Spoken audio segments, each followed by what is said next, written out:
So this is what we're going to cover. It's children's issues. We're going to look at what issues children are facing, why or why not pastoral care, some things we can do, and I'm going to demonstrate some activities. So that's basically, I'm a practical person, so I like to do practical things. And then beginning of any workshop, any group, or anybody I'm working with, I like to talk about safety. And I don't know about you, but a lot of workshops we go to, or especially when you're working with children, you need to create a safe environment. But virtually they don't tell you what a safe environment is. And I actually took a workshop in the early 90s that was called Protective Behaviors, and it was from a social worker in the States who actually talked about what safety was and actually came up with what the elements of safety are. And I mean, this is just one idea, but I have found that they have worked for me and I use them everywhere. And if you think about the concept and you're in any situation where it's a crisis, probably these things are missing. So somebody in the last group was very smart and added another word, but anyway. So it's CCT, which is control, choice, and time limit. So I actually find those the three most important words when I work with anything. And as an 8-year-old child taught me, I find that children teach me how to teach them back. She says, it's like going to Canada's Wonderland. We got all these rides. I can choose which ride I want to go to. So I'm going to choose to go on a roller coaster, even though it might be scary. Okay? I can stand in line, and I can get right up to that line. And you know what? If I suddenly get scared, I can say yes or no. So that's control. I have control of the situation, even though I've made a choice. And the third one is time limit, because usually when things are scary, if it has a time limit, you can do it. Because we talk about things that are fun, that are scary, like roller coaster rides or movies. But one of the reasons, yes, they're scary to some and not to others, but one of the reasons they're fun is because it only lasts, like I can be scared for 3 minutes and handle it. Now I can't on a roller coaster, but some people can. So those are the three elements. And whenever you're working with a group or even individually, just try and ensure that those you're not enforcing them, but allowing those elements to be there.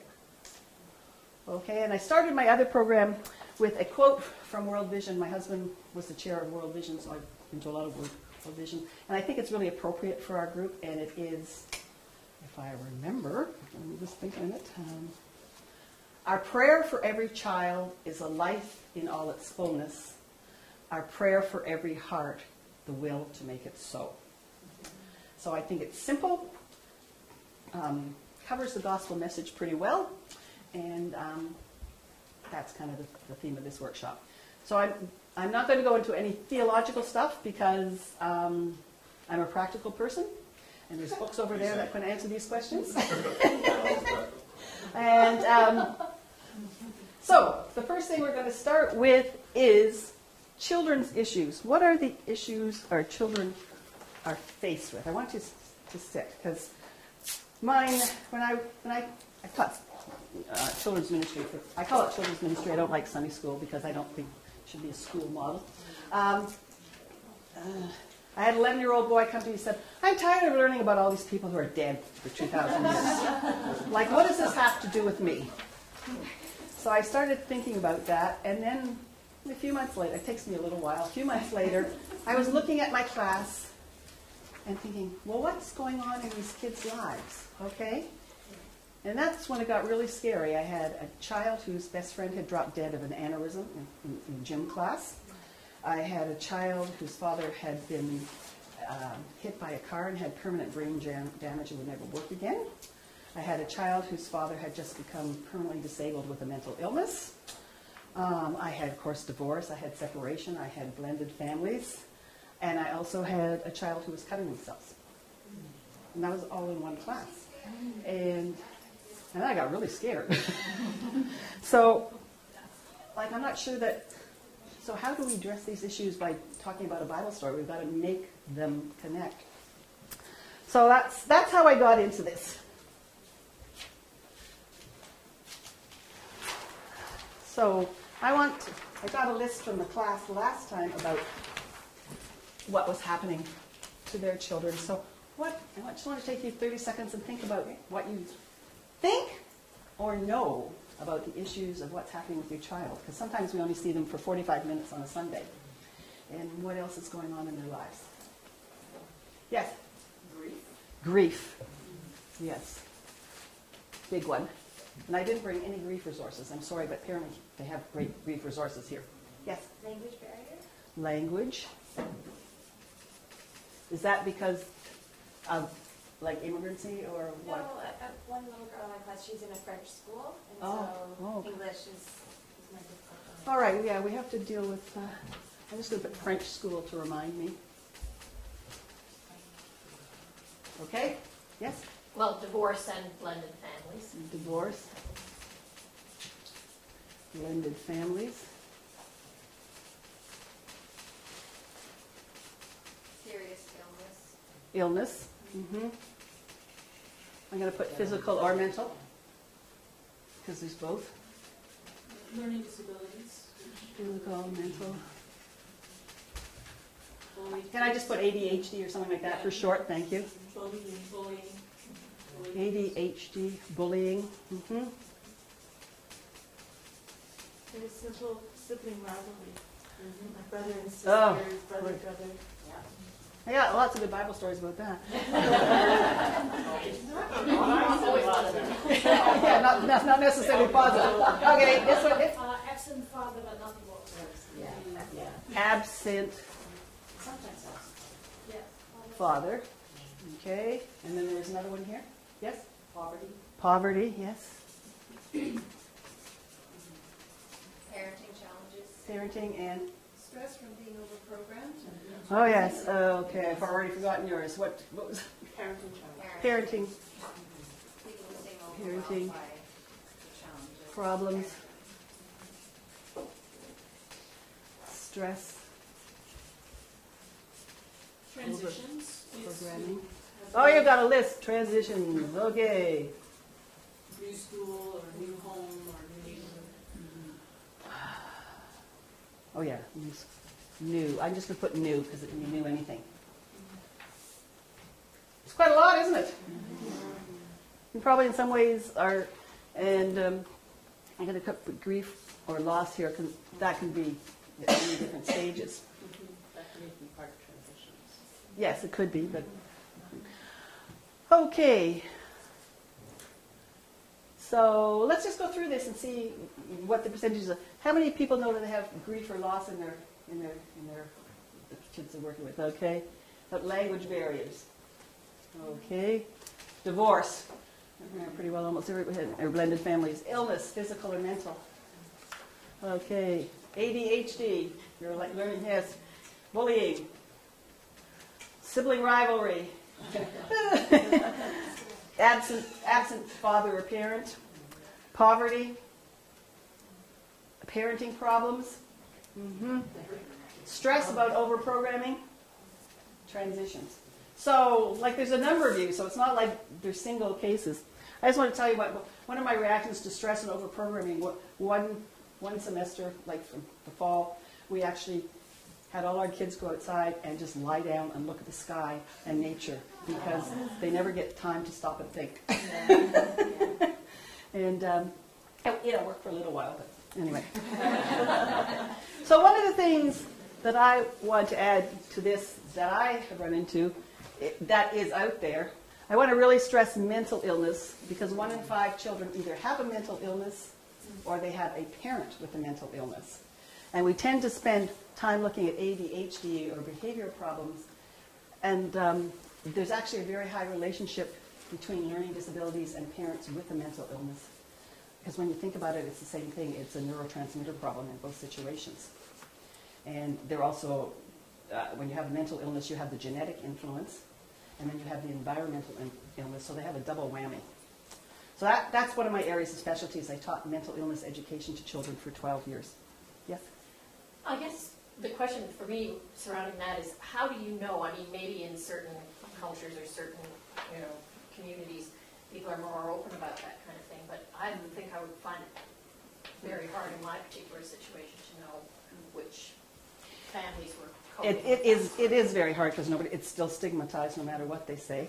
And when I think about it, I have like 6 friends that are on antidepressants. I'm sure nobody in the parish would know.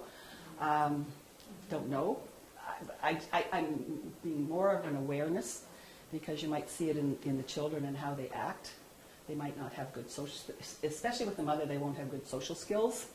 They won't know how to act to people. You could see, signs of neglect in major cases. Good question. I'm not sure I've answered it. Yeah. Okay. So, abuse. Nobody put abuse up there. I've dealt with 4 or 5 cases in my parish in the time that I've done. Okay. Trying to 3 outside the family, 2 inside the family. So when it's inside the family and it's a parish family, it's very complicated.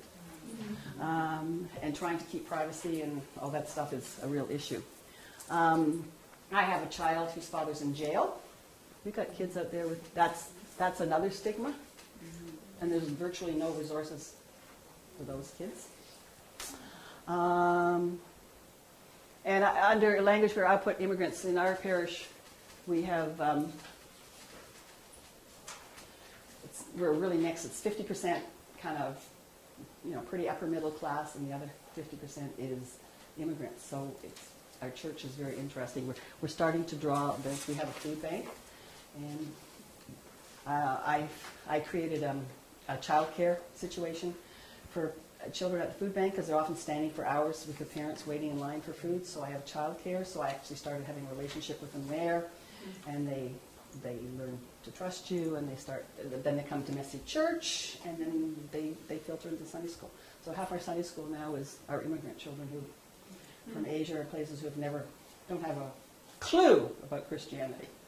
All they know what was one of the kids in my group said, I didn't know this was a church. Because, they're always in the basement, the food bank, and he's like, this must be a good church if it feeds people. So it's often the children that do things, say things like that. Okay, so part of it was just being aware. And we could probably have a workshop on every single one of these and what to do. But that's another year. So I may not answer you a lot of questions, but I'm just trying to give you some ideas of how to be open, what to look for, and I'll give you some things that I do. One of the things I do, I've been trained in TheraPlay, which is a therapeutic play therapy. And I know Michelle, so I'm going to use her as an example. And I do this in my classes, and it's a way to get a different kind of conversation with your kids. Now, you're going to pretend you're a 3-year-old and you have a bruise on your hand. Okay. Oh, does that hurt? I don't know about you, but every child's group, they always want to show me their bruises. So this is actually a good way to actually model empathy and actually say that you're interested. So you take some hand lotion, which won't come out, but anyway, and you rub it around the edge and just empathize. Oh, I wasn't doing the edge very well, obviously. And you have a touch, we're not hugging, so it's still kind of safe. It shows you that you care. And you learn a lot about their life, and then you can develop that further. Like if they don't have anything to say, well, maybe you had a bad week. Is there anything you're really angry at? Or anything you're really mad at? And so you start with the physical hurts, and as you build up the rapport, you may get more than you want, but you do get some stuff. That's just one of the that's one of the basic activities for therapy. Okay, so let's just look quickly at why don't children receive pastoral care. And some people don't have handouts. It is on the website, and I don't know whether we have people here from similar parishes that could share or whatever. Nope. Okay. Why don't we do pastoral care? Often children, adults aren't really, I'm not very comfortable. I've had to learn how to be with children who are suffering. Like, I don't want to hear some of their horrible stories, and I've heard lots of horrible stories, but it's made me uncomfortable. I've learned how to listen. And one of the things that the great resource that we have is that we have a God, we have Jesus, and we have prayer. And so I do a lot of praying when I'm working with children, before and after. I'll cover that later. But and that God has a plan for them, and that even when they're suffering, God is with them. That is my key. God is always with them. I think that's one of the things we can say to them. And the other thing that ties in with that is when children, especially when children have terrible chronic illnesses or horrible illnesses, or have been abused or anything, like, why would God allow that? So I'm not getting into that theology, because those 2 books on pastoral care handle that very well. But we have to come up with some answers on how we do them. I was just reading Philip Yancey the other day, and he was saying, we always want God to intervene. We always want God to intervene, but if you look at the Bible, every time He intervenes, it makes no difference. The people still go off and do the horrible things. They still try in it. So God wants a relationship, not so. Relationships help no matter what situation you're in. Okay. Often children do not know what's going on in the family. How many people that here believe that? Right. Anybody who works with children knows that it is not at all true whatsoever. In fact, in family therapy, the youngest child will be the one that tells you all the information, because they're not sure what. And that's another reason families may not want pastoral care. They're afraid of what their children will say. So the other thing I always stress here is we always have to remember that the child is part of a family. And especially when we're in children's ministry, I'll speak for myself, I have to watch, because I always want to be on the child's side. And I have to actually remember that there's a reason the parent is acting that way, or the parent may need help. My famous example is that we had a family with, the mother had a brain tumor and only had a few years to live. She had 3 kids with 3 different fathers, so it was living with the 4th. And she would spend all the money on shark skin or all these new things that were going to cure her, and the kids didn't have any clothes, or there wasn't any food in the house. And I had difficulty with that. But I mean, if you just take a second to think about it, you can see the mother's perspective as well. But I always have the heart of the child within me, but that can be a problem. So sometimes if you're working with a child, it might be good to work with a person, a team. So that would help. Okay. Assume that children's hurts and fears are transitory. And we know in grief that children can just be totally grief-stricken, and the next moment they'll be laughing and crying, laughing and having a good time. It's too bad we couldn't do grief that way, but anyway, their emotions are transitory, but that doesn't mean they're not feeling anything. The last class I was talking about, I was working with a little girl the family imploded the other day. The mother was just totally beside herself, got in the car with the 3 kids, drove so fast that they all thought they were going to be killed, and then said, "I'm leaving home, I don't want to have anything to do with you," and then dropped them off. And so the mother went to the priest, the teenagers went to the youth minister, and I thought, who's talking to the little girl? Because the youth leader had let me know that was happening.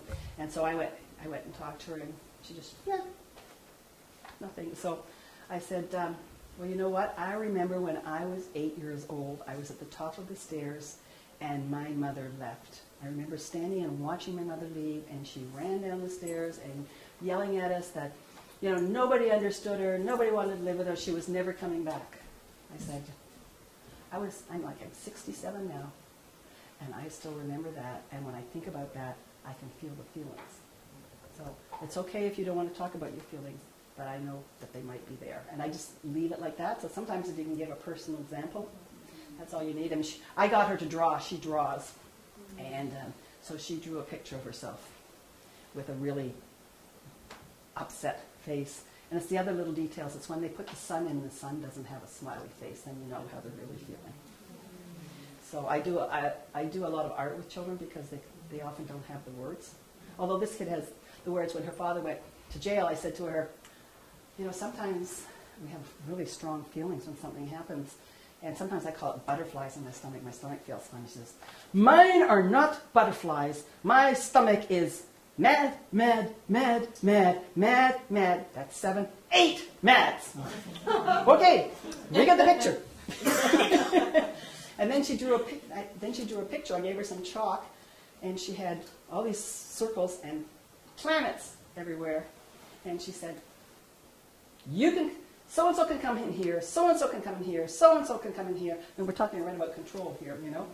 And so I just left her for a minute and I said, and am I allowed to come in there? Yes, you can come in. So then sometimes you can do things like that so you know where you're going. Okay, and the other thing, parents are responsible for taking care of their own children. That's very nice in a dream world, but if you're in a crisis, parents usually aren't able to look after you, or they're just not emotionally available. So if some of us can come alongside and do something with them, or just talk with the kids, take them out, do something with them, whatever. So all I'm doing is actually adding more work to your job, okay? But I just think it's very important that we're aware of what's happening to children and what's happening. So why do we need it? Well, first of all, children have crises. And it can be very young. I worked with high-risk 3-year-olds, and I had a little Filipino boy that had come to this country. His parents were working 3 jobs. The mother had actually never parented because they had a full-time nanny, and he was actually in grief for his nanny. And he came to our program, because sometimes we forget about nannies or change in childcare. Those are major for kids, because that's where their support system is. And he wouldn't smile, he wouldn't eat, he wouldn't play with any, he wouldn't do anything.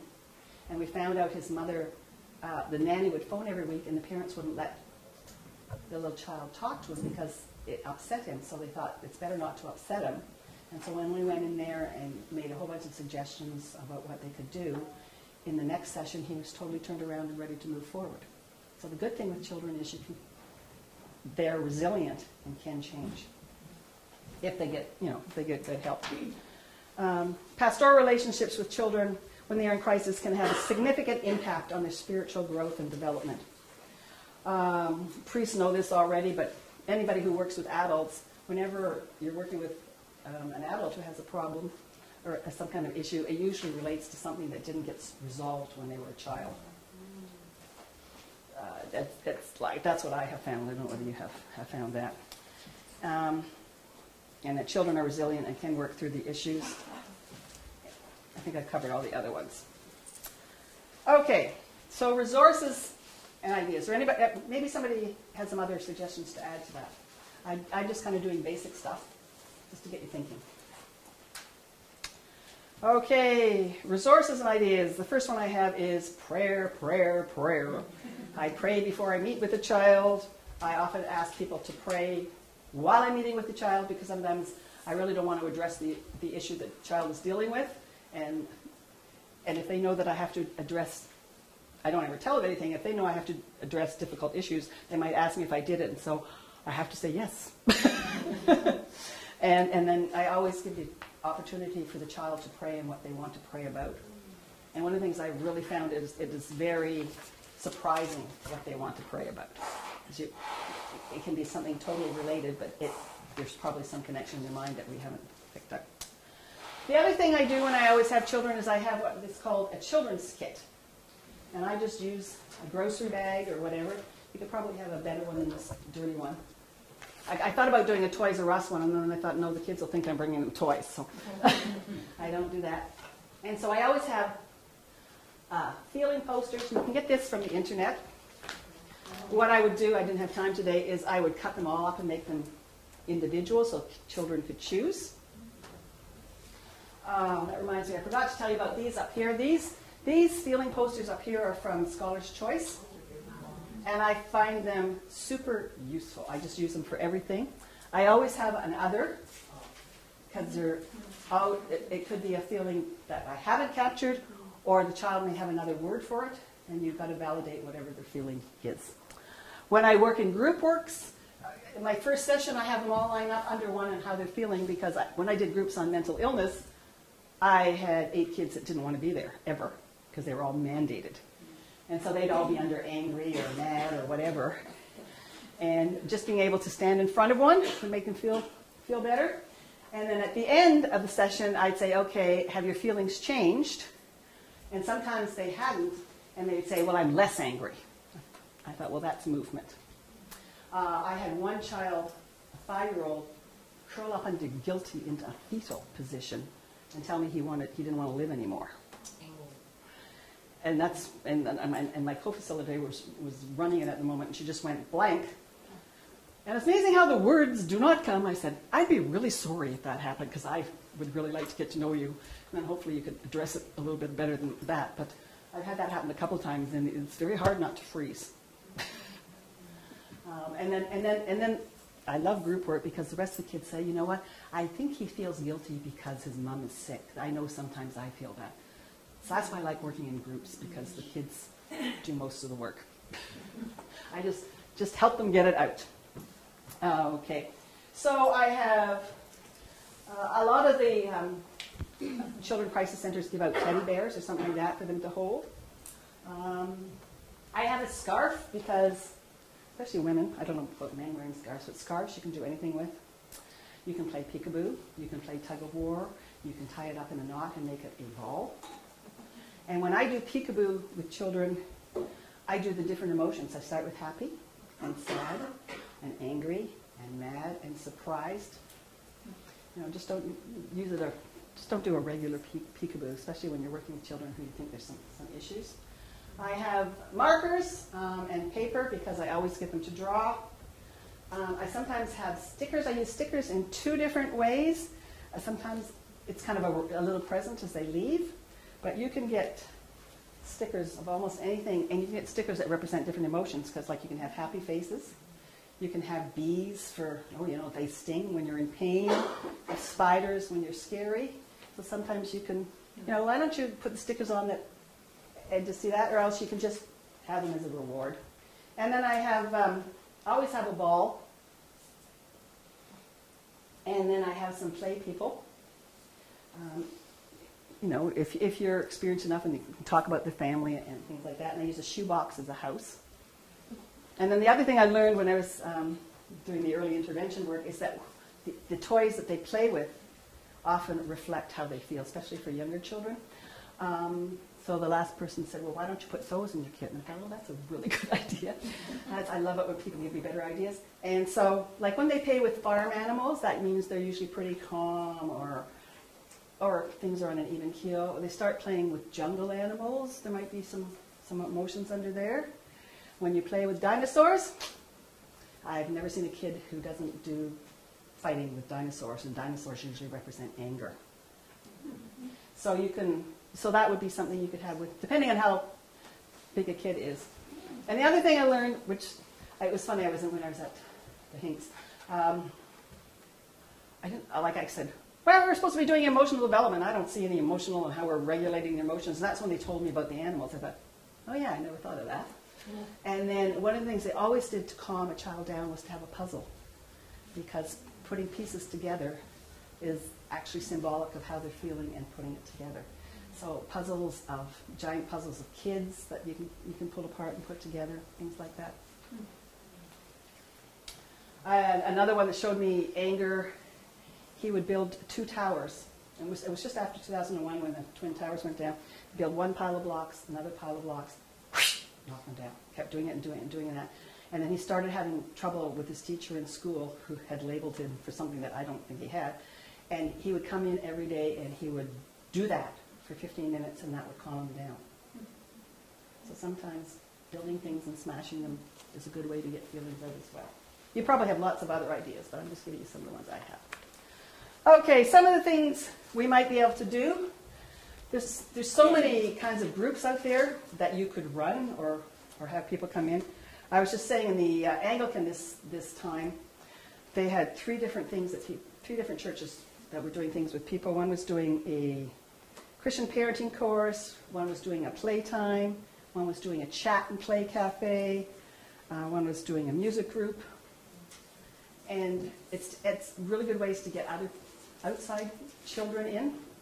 And I was reading an article in the paper a couple of months ago about the gap between the rich and the poor between children, and what's happening is those parents who have money, their kids are in all of these programs, sports, music, hockey, dancing, skating, whatever. The kids that have no money are not in anything because you have to pay for them. These programs used to be free, and now you have to pay for them.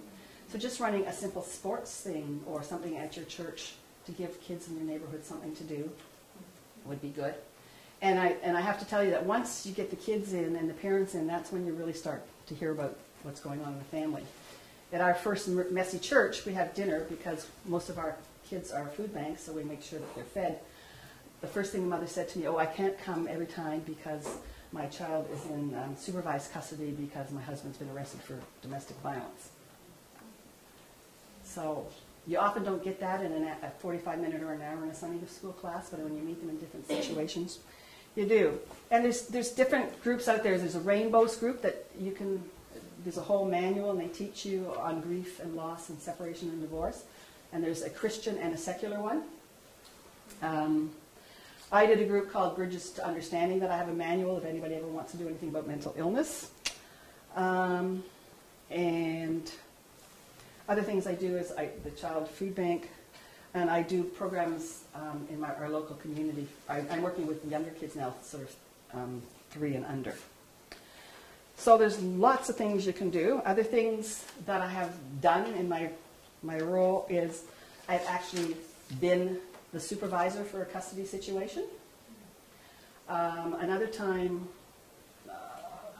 we've been in situations where the pickup of the child and the drop-off when the parents are separated can be very, very emotional and can lead to fights and stuff. Sometimes I've just been at the house so the mom can stay upstairs and doesn't even have to meet the father, and so the child has a smooth transition in and out. You know, that helps the family and the child. I accompany a child to jail to visit her father now, which means a whole bunch of prep work after dinner, what the situation's going to look like, what you can and can't do. I've also learned, taking them, that we discuss in the car what we can talk about, because the first time I went, they both sat across from each other and nobody said anything. So I'm like, just tell them this, tell them this. You know, I mean, the father doesn't care. They just want to see and get the child. So if you're working in a jail situation, you always phone first because they can lock up visiting hours at any time and you can waste a lot of time going. Done that too. And so what I do is I make friends with all the people that work there and said, "Oh, can you tell me how the system works?" and all this kind of stuff. And different jails are different, so each one is different. They each have different rules, and some are reasonably adaptable for children, and others are totally unadaptable. The Dawn jail is totally impossible with children because the height of the counter is here on me. My child is here. The telephone is above the counter. So I had to hold this 60-pound child so she could talk to her father. So just be aware. I thought, it would have been really smart if I brought a stool. You know, something simple. So what other things? I mean, there's homework, helping with tutoring, all those kind of things. When there's illness in the family, driving the kids to activities and things like that, so some of their structure isn't ruined. And you learn a whole bunch in the car when you're talking to kids. Mm-hmm. Now, do you need written permission from the custodial parent It is smart. I mean, I know for youth you have all these things, you're not supposed to do them, but I think you should be able to get written permission. I've gotten written permission from all my parents. Like I worked with a child the father who had a mental illness, and I had written permission to go and pick him up at school once a week and have lunch and take him to McDonald's, so where we could chat. So, and you know, a lot of times you will have, in the church, you'll have a better relationship, so it's easier, but it's always better to get it in writing, because, and some, you know, another emotional crisis comes up, they could say, "I didn't give you that." Like I've had that happen. Talked to a mom about sexual abuse that had been reported to me, and I phoned the CECE, and they told me that I had to go and get all the information. Yeah, because it was third party, it wasn't direct. So I had to talk to the mother, and she wasn't allowed to talk to the child, and she went home and she talked to the child. And so by the time I got to the child, it was a totally useless conversation. And then about 3 days later, the mother phoned me and yelled at the phone and said, "I told you all this was happening, and I'm going to report you because you knew and you didn't report." I mean, she never did that. It was a threat. But always tell somebody what you're doing. If you can go with more than one person, fine. And be prepared for anything. Like get whatever you can in writing. I think it's really important in something like that you always have a second person. Yeah. Absolutely. Well, and I think according to the diocesan screening rules, there have to be two people. Yes. You can never be alone with a child. Yeah. And in fact, or with a group of children. Yeah. I mean, we break that rule in our church, but we ask permission of the parent first, because at one point we only had one child in our Sunday school. Oh, wow. But this is the family we've been working with a lot. But, you know, and it's not like you have the windows and you have the doors open and people are coming and going, but I know it gets very difficult to work with children. Okay, let me show you some of the things I do. So, as I said, I've been doing a lot of things for under 3 recently. So I have developed a program called Time Together. It's based on therapeutic play, and it's an hour, and we spend, it's for babies 4 months to 12 months. I don't like them once they can walk. I do a toddlers program, but I've just retired, and I've passed it on to somebody who can get up and down and chase them. And it's based on, we spend 50 minutes at the beginning. I do that every time with any group, having the child get used to the room because it's a new situation. Then I do therapy activities, which are based on nurture, challenge. Can't even remember the other ones, but anyway. And I have people from all cultures and all religious backgrounds come. And what it is, it's non-judgmental. You just teach the kids and the parents how to play with each other, and you're actually strengthening their bonds. And so they start talking to you and asking you questions, but you don't initiate that. And then I have, we have a parish nurse locally that comes in and gives all the stuff that mums want to know. And most parishes have a nurse who can do that. Or you can probably get the stuff on your own. And like, so for something like that, is that mostly families from your community or families? They're all families outside my community. Well, they live in the community. They're not necessarily part of your church. No, none of them are part of my church. Some of them eventually come because you've established a relationship. And we have a health center, and so they let me use the early childhood room because it looks like they're serving a program. So you just give them the numbers and they take the credit for it. This program is really cheap because basically all you have to do is have baby toys, which you probably already have within the day nursery, and juice and cookies for the mums because babies don't eat. And resources. So they're all based on a story. I do it 8 weeks at a time with a story and finger plays and activities. And I actually become almost the grandmother here because the majority of them are first-time mothers. A lot of them are immigrants and they don't have any family. And so I'll meet them 3 or 4 years later and they'll walk up to me and give me a hug and all that kind of stuff. So then I do these are just some pictures of the toddlers. You can see that I have different things, and that's my favorite picture. Anyway, you can look at. Sorry, I'm not going over here. Now, is that like completely a drop-in? So you sort of don't know, or do people register? Yeah, I try and make them register. I like to work with 8. Last time we just ran one and we had 14. It was just a zoo because part of it is trying to develop a relationship with the family and the parent, so you know what's going on and find other ways to work with them. I usually take a little more because I don't care what you say. There's always somebody sick, or they're always going to doctor's appointments, things like that. Okay, and I'll show you the artwork I do with kids when I find it.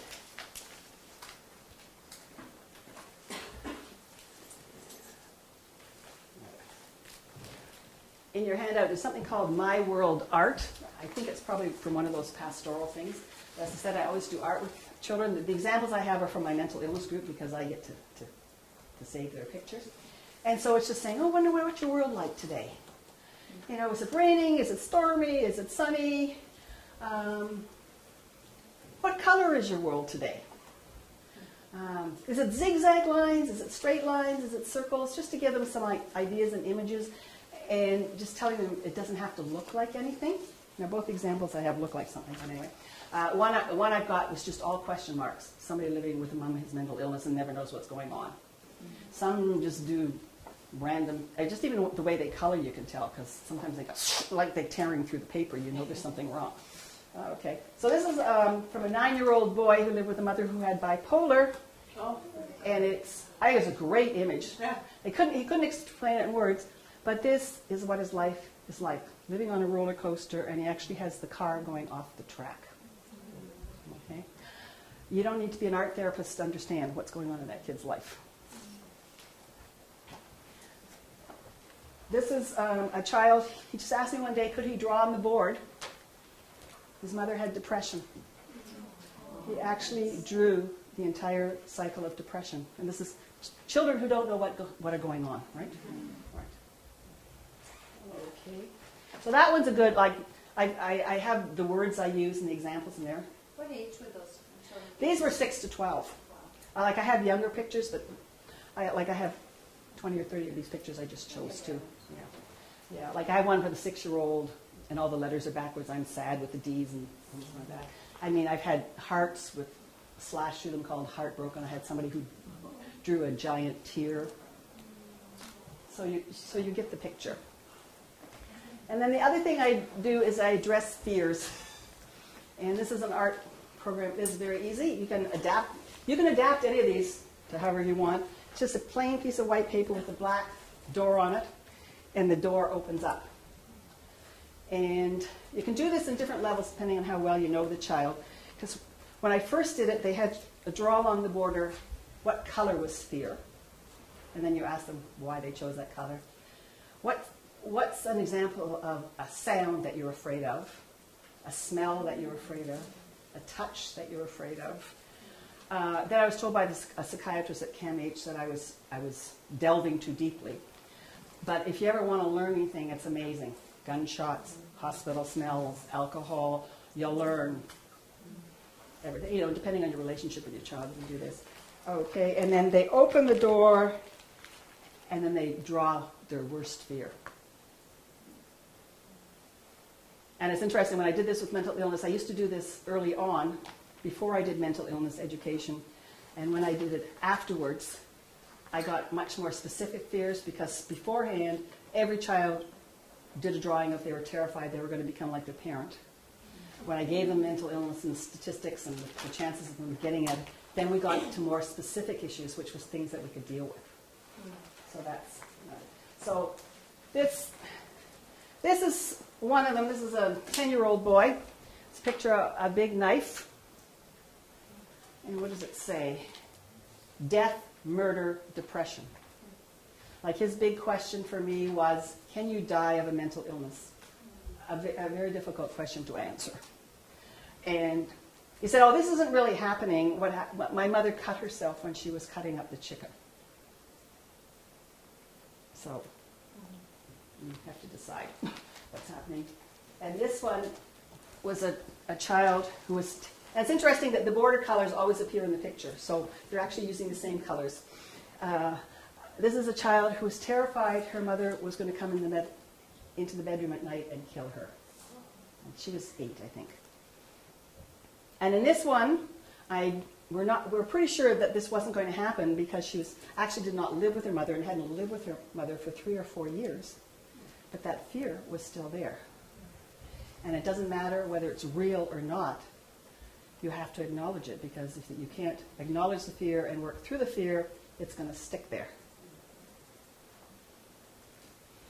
And then depending on the age of the child, I would do a planning. There's some steps on how to talk to them about working through the fears. And one of the most important things that a psychotherapist taught me was, because sometimes we would do safety plans with them and how to do them. I mean, obviously these are in more critical situations, but sometimes it's just a plan on how to work through your fear. The kids wouldn't be able to follow through on the plans, and the psychotherapist said, what you're doing is, if they can't follow through on the plan, you're shaming them and you're making them feel worse, which I hadn't even thought about. So then we talked about why sometimes plans don't work. And there's lots of reasons why they don't work. With mental illness, the episode can just go like this and you don't have a chance. Sometimes you get paralyzed, which is fair enough. And sometimes there are other people in the house that you have to protect, and sometimes you can't get out depending on where the situation happens. So it's always good to talk about that as well. And I don't know how many people are working with younger children, but children under 3 usually tell you what the issues are by the way they play. A child that's very upset and has poor relationships with their parents, when they're playing with toys, cannot focus. They maybe last 30 seconds in a toy. We've all seen toys like kids that just... I mean, sometimes it can be the temperament, so you're looking at a pattern. They usually trip and fall. And as the relationship gets better, they do less falling and they play longer with toys and are able to focus. Children can also tell you what's like at the Hinks. They have a program called Wait, Watch, and Wonder, and you just let the child play, and the mother sits in the corner, or the parent, whatever parent is there, and they're not allowed to interact. They're only allowed to watch, and then there's a therapist in the other corner, and you just watch what the child does.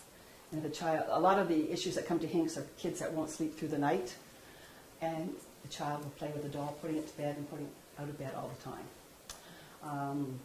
An eating disorder, the child will play with food.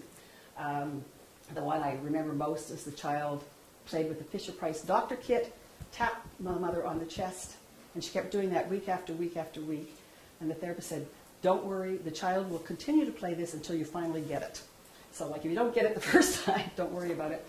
And finally one week, the child was really beating her mother, and the mother said, oh, when we go to the doctors, every time we go to the doctor holds my child down with their elbow like this. I think she's telling me she's afraid of the doctor, and that's what it was. And they were able to resolve it. So that's why I have playthings, and it's always good to have playthings in there. Yes? So I'm just curious, the difference between sort of a child expressing concerns and issues through art and just doing it because they know it's something appropriate to do. Like an exercise where you give a bunch of kids paper, draw a picture of what you're thankful for, and we're going to combine together to make a prayer.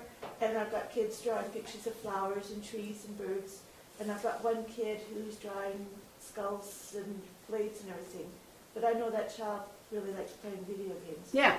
So should I be concerned because he's chosen black crayon and he's drawing these dark pictures? Or how do I put... Well, my son used to do the same thing. Even in high school, he used to write these really black humor things. And so the teacher actually went and spoke to him and just said, now, I noticed you draw a lot of them. Is there a reason? Why do you always draw skulls? And it might be because he might say it's always video games, and he might not. And I mean, sometimes it's just gut. Like if that's the only thing you get, then it probably, I mean, these kids are just covered with all these things. But usually you'll have a gut feeling, or you'll see something else that's wrong. Like then he may not be able to relate to children, or he might be aggressive, or something like that. So it's usually more than one symptom, or one example. And a lot of these things is watching the pattern, but you've got to actually look for a pattern, like the falling down with kids all the time, that kind of thing. So that's basically my presentation. I have over here, I have books. I've got a whole bunch. There's 2 on pastoral care. There's 2 on intervention. The resource list is in your handout, and some really good examples of books. And the 2 on the far end are the ones that I'm selling because I've written I've written a book about a child's feeling living with a mental illness, and there's virtually nothing out there about that. So feel free. You've got more questions, that's fine. You can look at the books. You may do whatever you like. Thank you very much.